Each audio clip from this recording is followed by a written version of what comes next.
या व्हिडिओमध्ये रडणारी व्यक्ती आहे डायरेक्टर नीरज घेवान।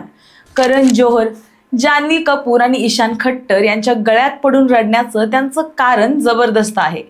टॉम क्रूजच्या चित्रपटाला मागे टाकत त्यांच्या चित्रपटानं कान्स फिल्म फेस्टिवलमध्ये अनेकांची मनं जिंकली आहेत। होम बाउंड चित्रपटाचा कान्समधील प्रीमियर एक अविस्मरणीय क्षण ठरला। होम बाउंडनं टॉम क्रूजच्या चित्रपटालाही मागे टाकलं।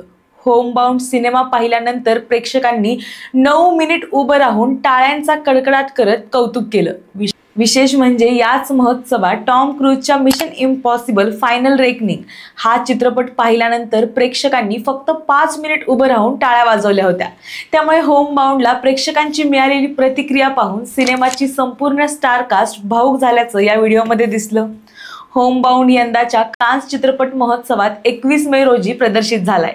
या चित्रपटात जान्हवी कपूर, ईशान खट्टर प्रमुख भूमिकांमध्ये असून धर्मा प्रोडक्शनच्या बॅनर खाली करण जोहरनं याची निर्मिती केली। आणि कान्समध्ये मिळालेल्या प्रतिसादावरून तरी हा चित्रपट बघायला तुम्हाला आवडेल का हे आम्हाला कमेंटमध्ये नक्की सांगा।